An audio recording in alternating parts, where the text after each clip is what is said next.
ومولانا محمد وعلى آله وأصحابه والتابعين أما بعد.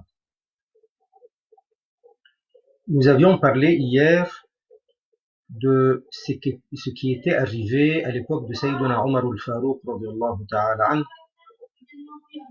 À cette époque, et l'année 18 de l'Hégire exactement, il y a eu la peste qu'on appelle la peste de Imwas. Imwas, comme nous l'avions dit hier aussi, c'est en Palestine.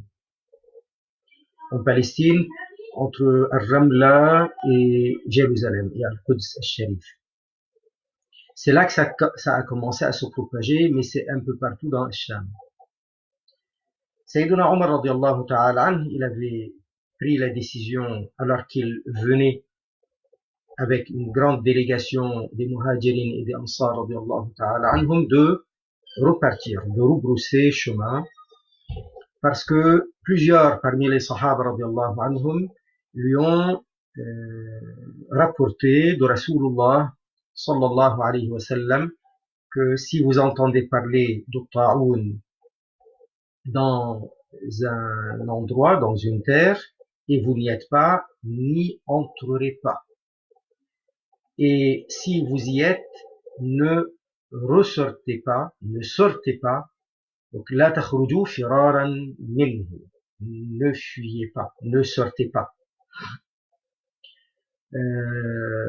Bien entendu, Sayyiduna Omar radiyallahu ta'ala anhu, il prend acte.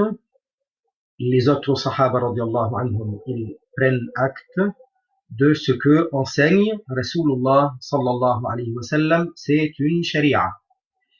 La source, Al-Qur'an Al-Karim, la source aussi, c'est l'enseignement de la Sunna Nabawiyya, l'enseignement de Rasulullah sallallahu alayhi wa sallam. Donc le premier enseignement, c'est le confinement, comme on dit actuellement. Quand on nous dit le prophète alayhi salatu salam, qu'a-t-il dit, qu'a-t-il fait, c'est lui qui a exigé cela. Donc ne venez pas dans l'endroit où il y a at-ta'oun, la peste, et pareil pour les épidémies d'une manière générale, et ne ressortez pas si jamais vous y êtes alors que ça s'est propagé autour de vous. Alors, bien entendu, quand on est dans la situation comme nous le sommes actuellement, les Sahaba radiyallahu ta'ala anhum, comment ils ont géré la situation de là où ils étaient alors que la peste se propageait chez eux. Donc la première mesure de ne pas repartir,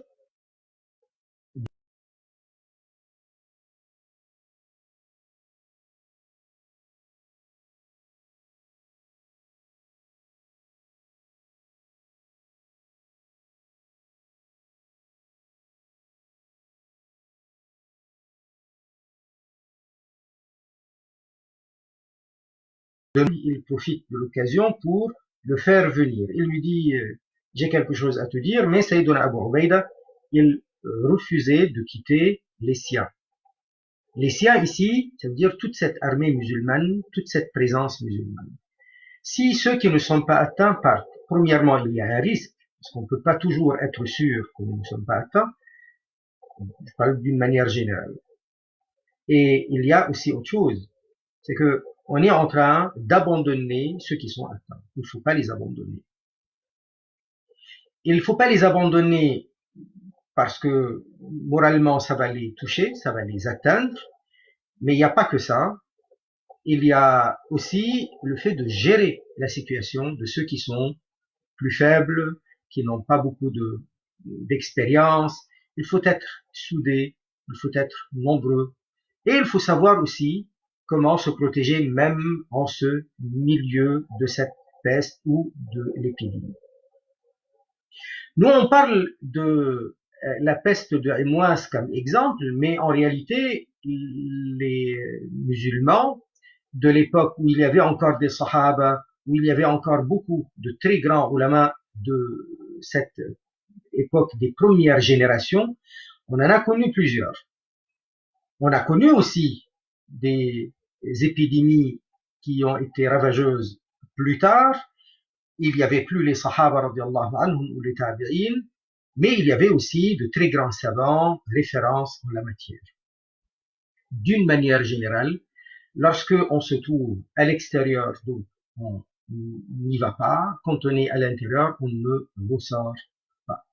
Pour plusieurs raisons, comme on vient de l'indiquer. Là où il est question de gérer de l'intérieur. Comment il a fait Sayyiduna Abu Ubaida? Abu Ubaida radiallahu ta'ala anhu, il était le chef, il était le commandant, donc il continuait à s'adresser à la foule et à leur donner des consignes et des directives. La première directive, ils l'ont reçue de Sayyiduna Omar radiallahu ta'ala anhu, de quitter Imwas, d'aller plus loin, dans un endroit plus aéré. Ça veut dire où ils seront moins confinés les uns avec les autres, c'est-à-dire moins concentrés et plus exposés à l'air libre, un endroit qui est plutôt sain. Alors, ils sont allés où? Ils sont allés jusqu'à Al-Jabiya. Ils sont allés jusqu'à Al-Jabiya. Al-Jabiya, c'est beaucoup plus loin, c'est en allant vers la Syrie. C'est en allant vers le Golan. Al-Jabiya, c'est vers ce qu'on appelle actuellement le Golan, le Joulan. Et donc là, on est pas loin de ce qu'on appelle l'actuelle frontière avec la Syrie. Et là, il a pris la parole. De nouveau, il continue à s'adresser à la foule. Et d'ailleurs, l'histoire du décès de Sayyiduna Abu Ubaida était qu'il a subi beaucoup de douleur. Il a eu beaucoup de douleur pendant qu'il parlait aux gens. Il n'a pas laissé les gens sans se rattacher à un nouveau commandement au cas où il est décédé lui. C'était Sayyiduna Mu'az ibn Jabal, et Mu'az ibn Jabal radiyallahu ta'ala anhu, pareil, il s'adresse à la foule et il continue à gérer la situation de tout ce monde-là. Dire qu'il y a beaucoup de monde, il faut continuer à leur parler. Il faut continuer à gérer leurs problèmes. Il faut continuer à assurer le service parmi eux. Il y avait des services à assurer. Une chose qui a été dite par Sayyiduna Mu'az ibn Jabal radiyallahu ta'ala anhu. Quand ils lui ont dit, c'est un rijis, ça veut dire c'est une saleté. Le mot rijis, on l'utilise pour parler de la najasa carrément. On parle de la najasa, on dit rijis. Alors le mot rijis peut vouloir dire le sens physique du terme, comme lorsque il est dit dans le Coran, en qualifiant le porc, que c'est un rijis. Le rijis ici veut dire najasa. Le corps du porc est najasa. Najasa, physiquement parlant. Mais aussi dans le Coran, on utilise le terme rijis pour parler du qualificatif concernant la souillure morale dans la question de la saleté à cause du péché, la gravité du péché, la mécréance. Et par rapport donc à autre chose, comme lorsqu'on dit que les asnam, les idoles, c'est rijis.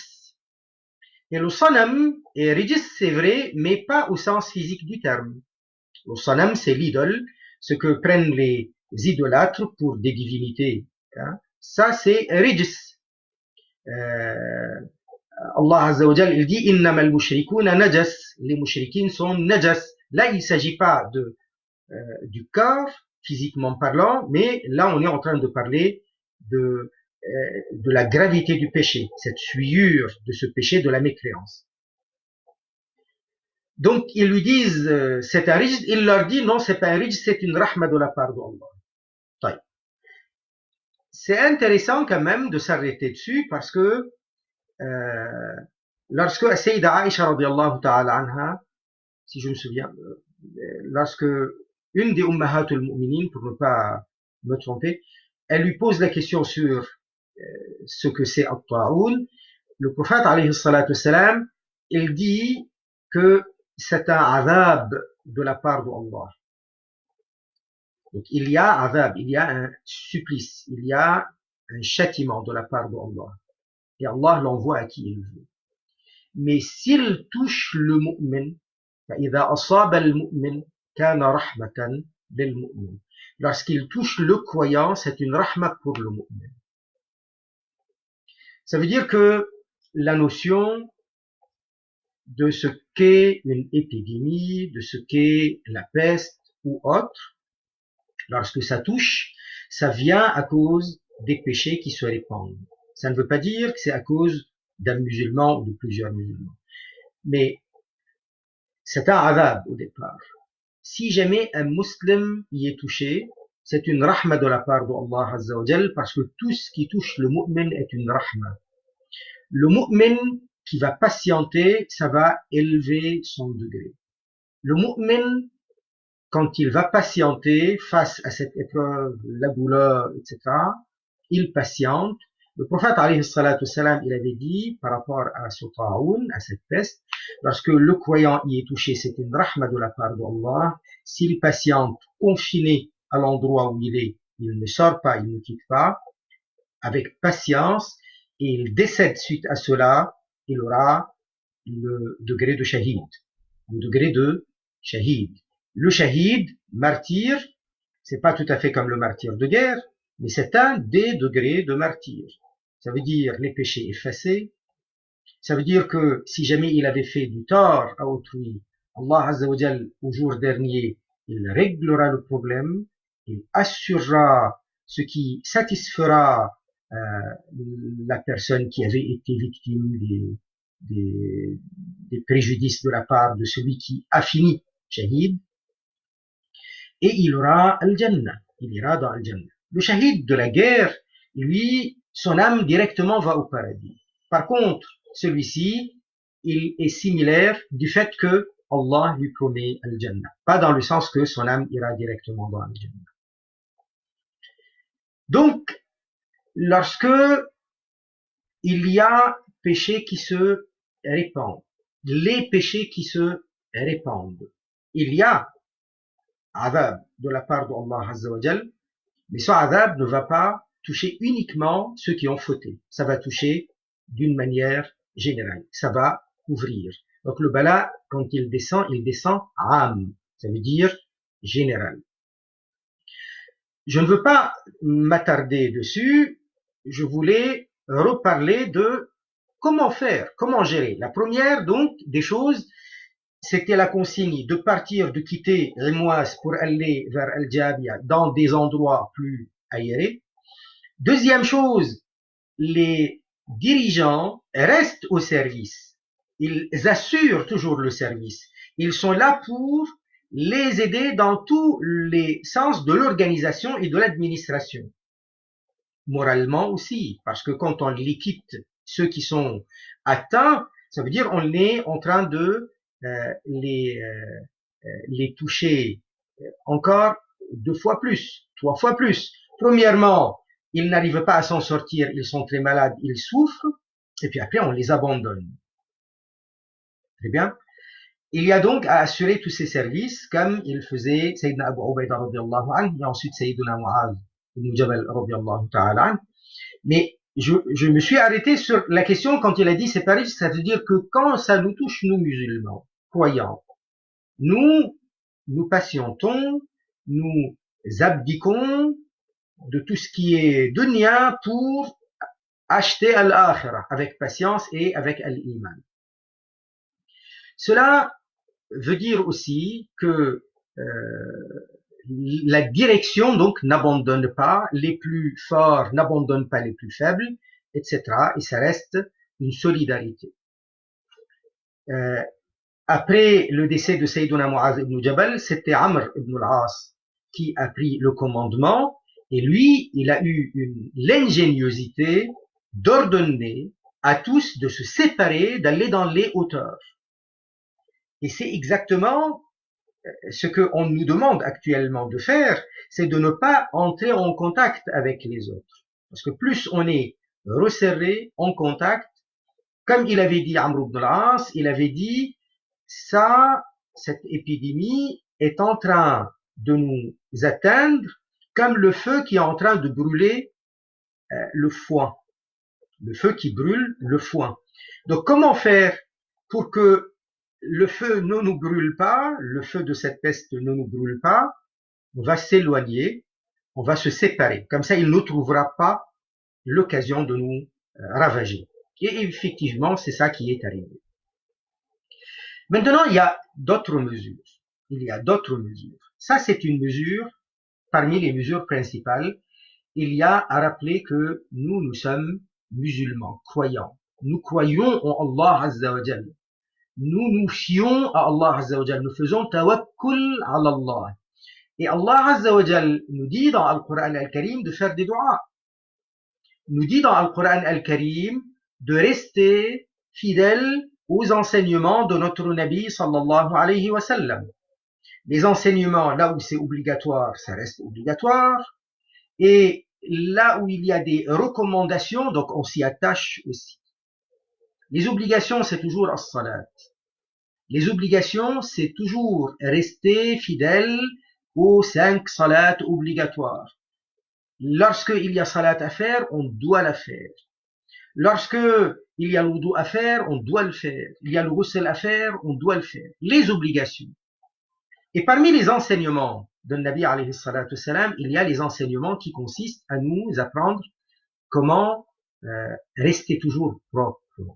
Et d'ailleurs, c'est une mesure de très grande importance.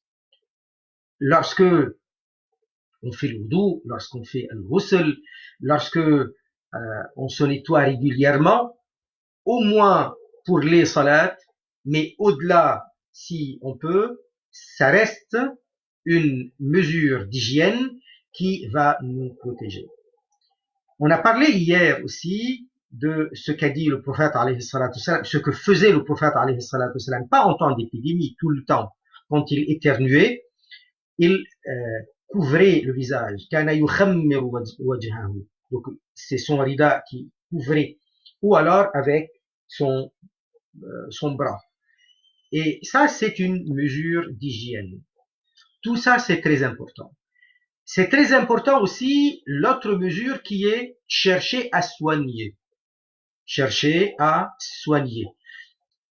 Est-ce qu'il y a une contradiction entre les soins et le tawakkul ala Allah? Absolument pas. Quand un bédouin demande à Rasulullah sallallahu alayhi wa sallam, que faire avec ma chamelle? Je l'attache ou alors je fais tawakkul ala Allah. Parce que l'idée de tawakkul ala Allah, parfois, elle est mal comprise, elle est mal perçue. Donc, je fais tawakkul ala Allah, je fais confiance à Allah. Oui, fais confiance à Allah. Confiance à Allah, ça veut dire confiance aux enseignements d'Allah. Ce qui va te garder dans la justice. Mais alors, il lui a dit, i'aqilha wa tawakkal. Attache-la et fais tawakkul. Le tawakkul, donc, n'est pas en opposition avec la prise en considération de ce qu'on appelle les asbab, les causes naturelles, que ce soit les soins ou que ce soit les moyens habituels de se préserver, de se prémunir, de protéger les autres, de soigner les autres. Tout ça, c'est des moyens habituels, causes naturelles. Donc on les fait, on en tient compte. Et il a dit, le prophète alayhi salatu salam, tadawaw ibadallah, ya ibadallah tadawaw. Donc prenez des soins, prenez les remèdes. Et lui-même alayhi salatu salam, ça lui arrivait très régulièrement au cours de sa vie d'avoir des douleurs à la tête, d'avoir des douleurs au dos, d'avoir des douleurs par-ci, par-là. Il était souvent alayhi salatu salam éprouvé. Et d'ailleurs, lui-même, alayhi salatu salam, quand on lui pose la question, qui sont les gens les plus éprouvés, il dit les anbiya. et ensuite al-amsal thumma al-amsal, ça veut dire ceux qui ont le degré le plus proche des prophètes, et ainsi de suite. Et donc face à l'épreuve, le prophète alayhi salatu wassalam, il prenait des soins, et ça c'est sa sunna. Quand il dit tadawaw, ça veut dire prenez des remèdes. Le prophète alayhi salatu wassalam, dans un hadith, il dit il y a que le haram qu'on ne peut pas guérir, ça veut dire la vieillesse, et il a dit dans un autre hadith, il y a que as-sam, ça veut dire al-maut, la mort, on ne peut pas guérir, il n'y a pas de remède contre al-maut, tout le monde va mourir. Innaka mayyitun wa innahum mayyitun. صدق الله العظيم. Allah Azza wa Jal, il dit à son Nabi, sallallahu alayhi wa sallam, tu es mortel et ils sont mortels. Un jour, tu quitteras cette vie et un jour, eux aussi, ils vont quitter cette vie. Les consignes par rapport à cela dans la sunna du prophète alayhi salatu salam, c'est aussi de multiplier les doigts. Faire beaucoup de dhikr. Le dhikr est protecteur aussi. Le dhikr est un bouclier. Lorsque, au matin, on fait les doigts de protection, au soir, on fait les doigts de protection, eh bien, Allah Azza wa Jal nous protège. Ça ne veut pas dire que celui qui a fait le doigt va échapper immanquablement, forcément, à la mort. Non, c'est pas ça. Mais c'est comme n'importe quel bouclier. N'importe quel bouclier. Il peut, à un moment donné, selon le taqdir de Rabbul Alamin, il va pas servir forcément, mais c'est un bouclier. Vous voyez quelqu'un qui a un bouclier et qui va affronter l'ennemi dans un duel avec le bouclier, donc il va éviter de recevoir des coups. Mais ça ne veut pas dire qu'il ne mourra jamais, que jamais il ne sera blessé. Mais quelqu'un qui n'a pas de bouclier, aussitôt il est atteint. Le bouclier, le plus important, c'est si c'est le taqdir de Rabbul Alamin qui nous protège. Sayyiduna Ali radiyallahu ta'ala anhu, à l'époque des guerres qu'il menait, on lui a dit, il y a des espions, il y a des ennemis qui peuvent nous infiltrer, qui peuvent nous atteindre, et on te voit faire des prières longuement la nuit et tu es habillé avec un qamis, pas plus. Attention, il y a des ennemis qui peuvent venir. Il leur a dit, Abil mawti tukhawifuni. Vous me faites peur avec al-maut, avec la mort. Et il a dit, al-qadar junnatun hasina. Al-qadar, c'est le taqdir de la part d'Allah. Ça, c'est le bouclier qui est infranchissable, qui est incassable. Ce qui est par le taqdir aura lieu. Ma sha'Allahu kan wa ma lam yasha' lam yakun. Ce qu'Allah veut et ce qu'Allah ne veut pas n'est pas. C'est une aqida. C'est une croyance ferme. Mais aussi notre aqida. Lorsque Rasulullah sallallahu alayhi wa sallam, il dit de dire tel ou tel dua pour se protéger, c'est aussi son enseignement. Et on fait tawakkul ala Allah. Si maintenant je fais mes doigts de protection le matin et le soir, et malgré ça l'épidémie nous touche, masha'Allahu kan. C'est pareil, comme quelqu'un qui a mis tout ce qu'il faut pour protéger sa maison, il y a eu cambriolage. Masha'Allahu kan. Il y a toujours possibilité parce que le taqdir de Rabbul Alamin, nous, on ne connaît pas ses secrets. Et ça ne veut pas dire qu'il y a faille dans la parole de Nabi alayhi salatu wassalam. Donc, des doigts très simples, très courts, mais qui sont très grandios, très grands, très importants, qui apportent avec beaucoup de force, beaucoup d'énergie, apportent tout cela aux croyants. Lorsque nous allons dire Bismillahi alladhi la yadurru ma'a ismihi shay'un fil ardi wa la fis sama' wa huwa as-sami'ul 'alim, c'est-à-dire j'implore le nom d'Allah avec le nom duquel rien ne peut nuire ni dans le ciel ni dans la terre, wa huwa as-sami'ul 'alim, il est celui qui entend et qui sait tout. C'est une protection. Lorsque on va réciter Qul huwallahu ahad, Qul a'udhu bi rabbil falaq, Qul a'udhu bi rabbin nas, lorsqu'on va réciter Surat al-Fatiha dans l'intention de la protection et de la guérison aussi, c'est une protection, et d'autres doigts. Donc c'est aussi la sunna du prophète alayhi salatu wassalam de le faire et d'insister auprès de nous pour le faire afin de nous protéger et protéger les nôtres.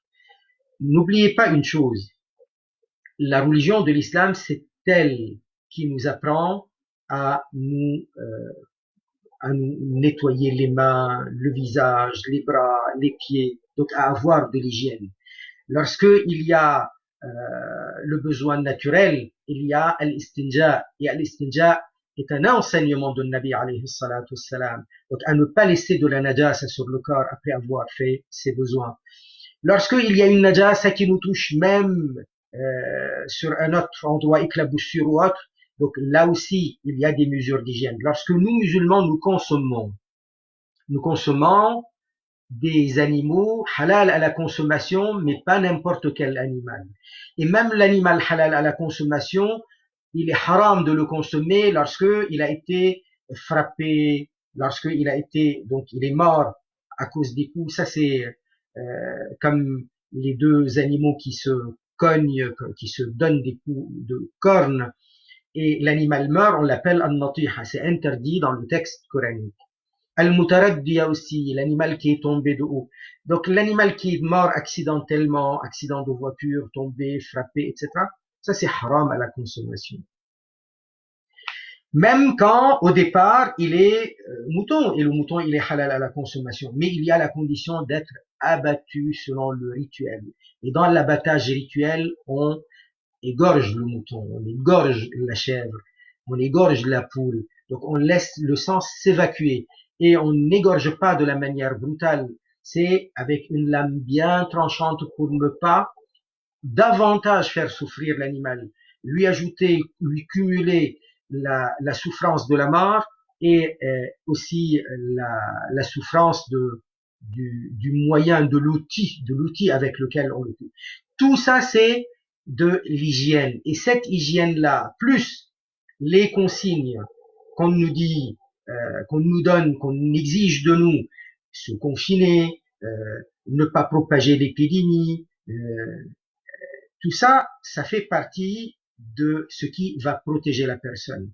Ajouter à ça l'hygiène avec l'eau, le ghusl, le istinja, etc.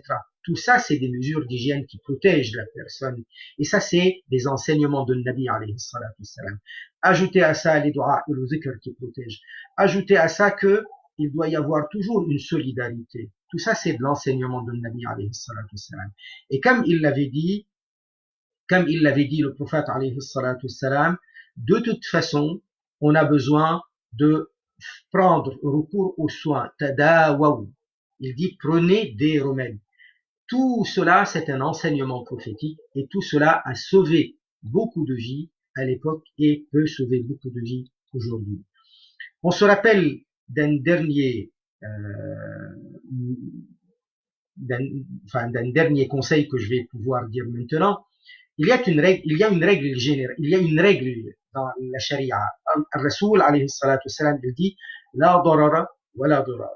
Donc il n'y a pas de mal, tu ne fais pas de mal et ne faites pas de mal conjugué.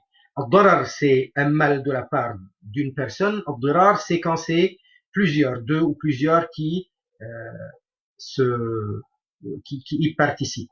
Ni ça c'est autorisé, ni l'autre n'est autorisé. Et même quand quelqu'un il fait du mal, la réponse ça doit être la justice et non pas le mal. Donc s'il y a une injustice, on ne répond pas à l'injustice par une injustice. C'est une règle générale. Quand on sait que nous allons faire du tort à autrui, on n'y va pas. Le prophète alayhi salatu wassalam, donc, il nous enseigne là une règle générale. Les ulama, les fuqaha, ils disent, quand quelqu'un il est majzoum, il est atteint de juzam, le juzam c'est la lèpre, eh bien, on ne la laisse pas aller dans les mosquées parce que c'est dangereux. Et pareil donc, lorsqu'il y a d'autres situations où il peut y avoir risque et danger. Lorsque le prophète alayhi salatu wassalam, dans un hadith, il dit il n'y a pas de adwa selon l'islam. L'adwa, c'est la contagion. L'imam al-Shafi'i radiyallahu anhu, il explique ça par dire tout dépend de la volonté d'Allah. C'est pas qu'il n'y a pas de contagion au sens premier du mot. Il dit que Si jamais il y a maladie et cette maladie se transmet, ça ne peut pas se transmettre tout simplement par son effet indépendamment de la volonté d'Allah. C'est pour nous rappeler à tout moment que tout ce qui arrive est par le taqdir de la part d'Allah, par la mashi'a d'Allah Azza wa Jal, parce que le Créateur est Allah et il n'est pas de khaliq hormis Allah. Hal min khaliqin ghayrullah, y aurait-il un Créateur autre qu'Allah? Non, il n'y a qu'un seul khaliq, c'est Allah Azza wa Jal. Et Allah Azza wa Jal, il dit وَمَا تَشَاءُونَ إِلَّا إِن يَشَاءَ اللَّهُ رَبُّ الْعَالَمِينَ. Vous ne voulez que si Allah, le Seigneur du monde, le veut. Allah Azza wa Jal, il dit, subhanahu wa ta'ala, il dit أَفَمَنْ يَخْلُقُ كَمَنْ لَا يَخْلُقُ. Celui qui crée, serait-il pareil à celui qui ne crée pas? Parce que c'est Allah, l'unique créateur. Wa subhanallah walhamdulillah, wa la ilaha illallah. لا إله إلا الله لا إله إلا الله لا إله إلا الله. اللهم صل وسلم وبارك على سيدنا ومولانا محمد وعلى آله وأصحابه والتابعين. اللهم اغفر لنا وللمؤمنين والمؤمنات. اللهم ادفع عنا البلاء والوباء. اللهم احفظنا يا رب العالمين من بين أيدينا ومن خلفنا. اللهم احفظ أمة سيدنا محمد عليه الصلاة والسلام. اللهم اجعلنا من أهل الخلاص والإخلاص. اللهم ثبتنا بالقول الثابت في الحياة الدنيا وفي الآخرة. اللهم اجعلنا من أنفع الناس للناس ومن أرحم الناس بالناس. اللهم آمين. وصل اللهم على سيدنا ومولانا محمد وعلى آله وأصحابه والتابعين. سبحان ربك رب العزة عما يصفون وسلام على المرسلين والحمد لله رب العالمين. بارك الله تعالى.